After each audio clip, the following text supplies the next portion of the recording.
This is the Askar 71F 71mm $659 quadruplet refractor. And this is the Svbony SV503 70mm quadruplet $399 refractor. Can the Svbony compete with the Askar? Let's find out. I don't believe that this is out to the public yet, but Svbony was kind enough to loan this to me to test, and I've had the pleasure of taking this out a couple of nights. In this video, I'll give you my impressions and opinions on what I think about this telescope, and then you can decide for yourself whether this is something that you would want. First and foremost, this is a good looking telescope. It's also pretty lightweight that I can maneuver this pretty easily with one hand.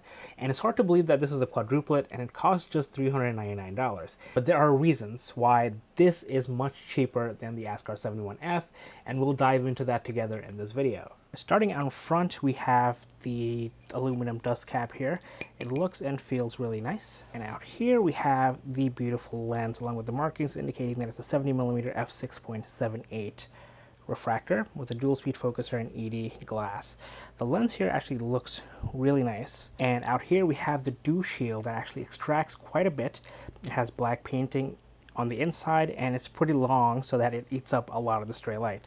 The one thing I'll mention is that it has a locking knob to lock the dew shield in place, but in order for the letters Svbony to be right side up, this goes on the bottom, which kind of, I mean, I know it'll bother some other people, not just me, but just letting you know that that's going to be on the bottom. The rings here are beautiful, all aluminum, attached to a Vixen dovetail plate. There are some M6 threading here for other accessories such as a handlebar. And then taking a closer look at the back, we have the focuser here. So the smooth focuser here, it has a very beautiful black and gold color, which actually looks really nice. It's really, really smooth. And it extends quite a bit. So if I look at it this way, it extends quite a bit to about a little past 70mm, which is more than enough in most cases. And on top of here, we have a locking knob for the focuser. So in order for there not to be any drippage, you need to tighten this quite a bit because this is on top. Normally, you'd see locking knobs on the bottom, but this one doesn't have anything on the bottom here that you can use to lock the thing. But this is good enough for cameras, but I can still kind of force this without much effort. And then back here we have the 2" to 1 1/4" adapter with compression rings, and we can also take this off, and we have M54 female threads here, which I have thoughts about later on. This has 2 glass elements in the front and 2 in the back as a flattening element. So I can actually take this off, take the focuser off. It comes off pretty easily. So focuser is pretty standard, it comes off, and in the back here, so you can see the glass element back there. Pretty cool. I'll screw this back on. Beautiful scope. Let's quickly go over the specs for both of these scopes. Quickly looking at the specs. First, the Svbony is a 70mm aperture versus the Askar 71 at 71mm. Very similar. Then the focal length is 474mm versus 490, making it an f6.78 versus f6.9. Negligible difference in my opinion. They're both quadruplets, but the Svbony has an FPL 51 glass while the Askar 71F has an FPL 53 glass. The FPL 51 is less effective, and that's also one of the reasons why they claim to be an achromat instead of an achromatic refractor that the Askar 71F is, because the FPL 51 glass is less effective at chromatic aberration corrections. Looking at the element layout, the Svbony has 2 elements in front, 2 in the back, kind of like a Percival design but without the apochromatic piece, and the Askar 71F has 3 elements in front and 1 flattener in the back. They both give you a flat field as long as you achieve focus, and there's no back focus requirement for either of these, except with this Askar 71F, if you have a reducer, you need a 55mm back focus requirement. If the Svbony ever comes out with a reducer, it may have something similar. They both have rack and pinion dual speed focusers, and both come with Vixen dovetails, and both have retractable dew shields, but the one on the Svbony is longer and is painted black on the inside, while the Askar 71F has actual felt flocking inside. They both have 1 1/4" adapters, 2" to 1 1/4" adapters, but the Svbony one has M54 threads and the Askar 71F has M64 threads. The Svbony weighs about a little over 2.7 kilograms, and the Askar 71F has a little bit over 3.1 kilograms, keeping in mind that it's with the handlebar and 2 finder bases. And the price for the Svbony is $399 and the Askar 71F is $659. It used to be $599 at one point. And now we talk about the extras, and this is where the cost difference of the Askar 71F and the SV503 kind of make a little bit more sense. So the first, the Askar 71F comes with camera adapters, which is actually a pretty big accessory because you don't have to worry about buying any kind of accessories there. The Svbony does not come with one. It does have M54 female threads, but you'll see later on that that doesn't always work. The Askar 71F also comes with 2 eyepieces and a diagonal, which I don't use, so they're non-consequential for me, or inconsequential for me. The Askar 71F comes with 2 finder bases. They're cheap, but still. And it comes with the handlebar on top. It's great for holding onto it and for installing guide scope if you're not using an OAG. The Askar 71F has a built-in camera angle adjuster, which comes in handy. And I believe that the Askar 71F has a much better rack and pinion focuser. So let's dive into that a little bit more now. All right, this part is a reshoot because I got something wrong about the focuser earlier, so I'm redoing this part. So we're going to take a closer look at the focuser here, and we'll compare it a little bit with the Askar 71F, which is here. So I'm just going to do a real quick comparison here. So if you look at them side by side, let me turn this around. We can see that the Askar 71F has a built-in camera angle adjuster, a manual camera angle adjuster. It works really well. I use it all the time, especially when I don't want to use my electronic camera angle adjuster.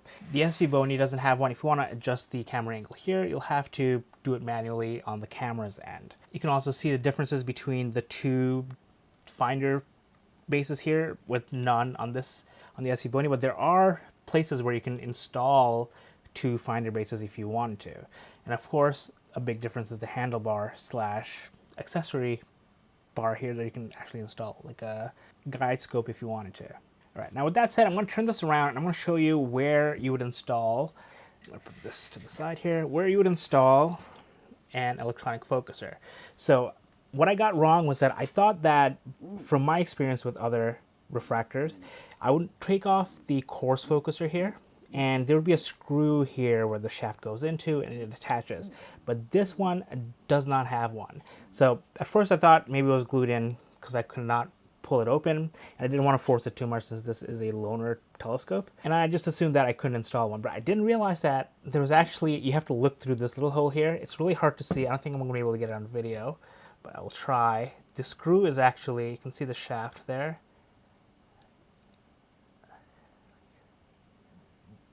Yes, it's really hard to see, but the screw is actually there. So I need to take the hex wrench and unhook this. So I'm going to do this. I'm not going to install an EAF today, but I'll do a really quick video later on how you would want to install that. I'm just going to find I need to actually look at it myself. I found one of them. There's 2 screws, more, and then, all right, and there's 2, and then when I unscrew those, this comes off. So you can see the 2 screws right here that I needed to loosen, and it came out of there. And now I can install my EAF there. Again, I'm not going to install it now because I need to install this on another thing, but it would go in here. I need to adjust this a little bit, and then I would screw this in here and one over here, and this would be good to go. And if I had done this, I actually would have saved myself quite a bit of trouble, because before this reshoot, I mentioned that there's usually some sag on this based from the gravity of the camera, the weight of the camera, and it does move the fine focus a little bit. But if I had the EAF connected to this, it wouldn't have moved because the EAF locks everything into place. But when I do the image analysis, you'll also see that I do have some tilt in the imaging train, and I don't know if an EAF would have stopped that, especially because I have to put the focuser tube out almost all the way in order to achieve focus on the camera. I'm going to talk about the inability to screw on a camera here. So this here, I'm going to pull this in. So this here has a 2-inch adapter with compression rings. So let's take this off. There we go, 2-inch adapter compression. There's no screws here. So normally what we actually do is we'd actually take this off as well. Yep, and then we would screw the camera adapters or whatever in here. But as you can see, these are female threads. And most camera adapters, so I'll bring up the Svbony 605 CC, you can see the adapters, these are also female threads, so you can't put it in here. The workaround for this is to get one of these. So this is an M48 to 2-inch nose piece. I used to use this for my DSLR, and this would go into the 2-inch barrel here, the 2-inch adapter here, and then you would use the compression rings. But this doesn't mean that you have a flat look through the telescopes. That's one of the reasons why I stopped using it. I like screwing it in whenever possible. So I started looking around to see if I have any adapters, and luckily, the camera adapters that come with the Askar 71F, this thing, it actually has an M54 to M48 adapter right here. So this actually screws in M54. These are both male threads, by the way. So male M54 to male M48 threads, and this is perfect. So I can screw this in, take this off, and then I can screw the camera in here, and that's basically what I had outside. But the only thing is, this is expecting like this amount of spacing between the telescope and the camera. So I ended up having to extend the focuser out all the way in order to achieve focus. Not only that, I had to actually, if you look here, I had to actually add an extra spacer there in order to achieve focus, because even going all the way up to like 70 millimeters, I just couldn't get focus. So adding the extra 21 millimeters did the trick. I'm going to talk a little bit about how this performed visually. So I had the chance to look at the moon through this. I was mostly hunting for chromatic aberrations, since this is an achromatic quadruplet somehow. And when I looked at the moon, there was some chroma that I was able to see, but the moon is just bright and big that you don't usually notice them. And compared to some of the other achromats I've used in the past, this one doesn't show it as much as you'd expect. And I tried taking some pictures through my phone through the eyepiece, and these are just some examples that I've gotten. The images that you see, they barely show any kind of chromatic aberrations, if any. But then I also pointed my Astrocam at the moon while I was imaging with this during my live stream one of these weekends, and if you were there, you saw this as well. And in that stream, this is just a sample video that I took, and if we zoom into the top, once I process this image, you can clearly see some blue chromatic aberrations. This was exacerbated by my oversaturation of the processing, but I kind of wanted to see exactly what I saw visually, and that's pretty much what it looked like. And then when I looked at the bright star Deneb, it looked bluer than normal. Like, of course, my eyes can't really zoom in to see a halo of blue around the star, but that's what I'm just assuming, that the bright blue twinkle that I saw was chromatic aberrations. And on the morning of August 12th, I took this telescope outside and I looked at the Venus-Jupiter conjunction. I didn't take a camera to this. Instead, I used just eyepiece projection with my phone, and these are just some of the images that I was able to see. Couldn't really see any surface details, but when I looked at Jupiter, and I was able to see, I think, at least 3 Galilean moons around Jupiter. Again, no surface details because this is not a planetary camera, but I was really impressed with the sharpness of those objects. And Venus was so bright, when I looked visually, I did see some purple blue. Jupiter, for some reason, I didn't see it. I think maybe because it was a little bit bigger in the sky, and Venus was more pointy or brighter than Jupiter, but purple, blue around Venus, but none around Jupiter. So yes, this is indeed an achromatic refractor. So let's analyze a couple of images that I've taken with this, both in dual narrowband and in broadband. Right, taking a look at NGC 7789, known as Caroline's Rose Cluster. This is a single image taken with the SV503 on the left and Askar 71F on the right. The orientation is a little bit off, and we'll see that when we look at the stacked registered frame. But when we zoom in, this is, this is not debated, so we can't see any kind of chromatic aberrations here. So this looks kind of the same when we look at the single images. So let's go into and look at the stacked image. So let me just zoom out. So this is the SV503 and this is the Askar 71F. They look pretty similar. You can see that the orientation is a little bit off, but when we zoom in to the 503, we can see a lot of chromatic aberration, especially around the bright stars, like this one here. There's a big halo there. I was not using any kind of filter here, for both of these. Actually, this is not going to work because, as I said, it's not registered. So I actually made this one. So I registered this with this one, so the orientation was off. But now I can actually link these up, and we can see the same star. So you can see this is the same star here. You can see a big purple halo here. That is the chromatic aberration. The star shape here also looks a little bit weird. I did do a tilt analysis here, and we'll look at that soon. But if you look at another star here, the yellow stars look okay. They look pretty similar. It's the blue ones that turn out to be problematic. There you go. You can see a blue halo here. So that is the chromatic aberrations, and that is why this is an achromat. So let's look at the final results. So it's a little bit different because I processed them a little bit differently. This is a little bit more redder and bluer, and I was actually trying to saturate the chromatic aberrations a little bit more here. You can see it's pretty blue. It's a lot more colorful. I didn't process these the exact same way because I processed them 2 different nights, but you can see, you know, the Askar 71F has a lot more yellow stars. The background's a little bit better. This is a little bit, I probably need to do a linear fit here, but the blue chromatic aberrations are very prominent here, which is really easy to see. But the main comparison will be the stacked images and not the processed images, because those are usually never the same. So now we're going to look at some dual narrowband data of NGC 7000, known as North American Nebula, aka the Cygnus Wall here. And when we look at the chromatic aberrations here, it's a lot better.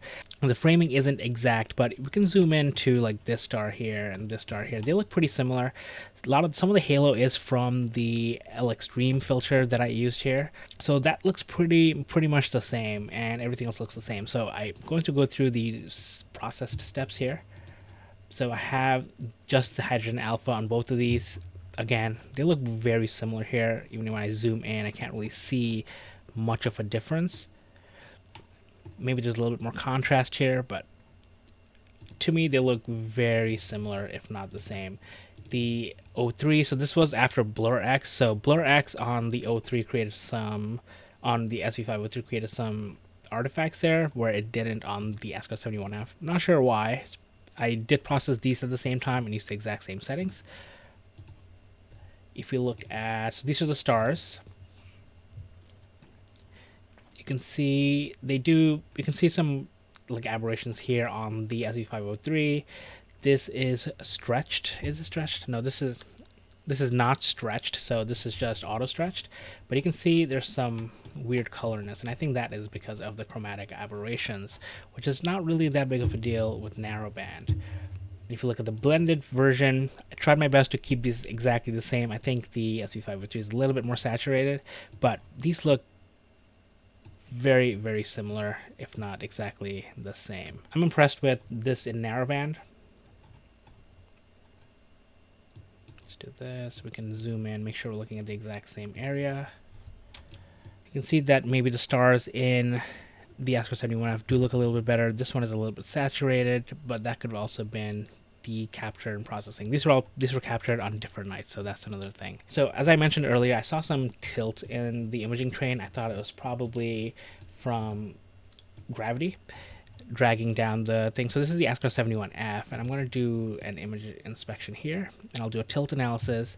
You can see that it's pretty flat, right? This is probably the biggest one. The tilt is 3%. There's like nothing here. Stays in strong. This is great.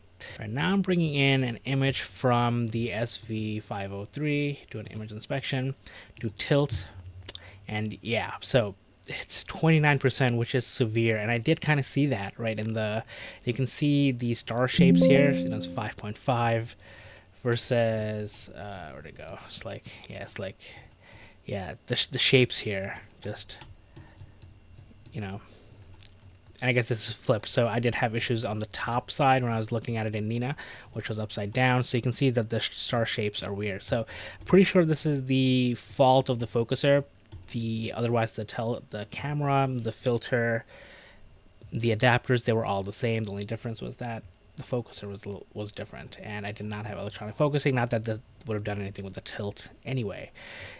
This can of course be mitigated with the tilt adjuster, but why would I want to do that? Now, the question I usually ask myself at the end of these reviews is, would I buy this product myself? And if I didn't already have my Askar 71F, then I think I would for two main reasons.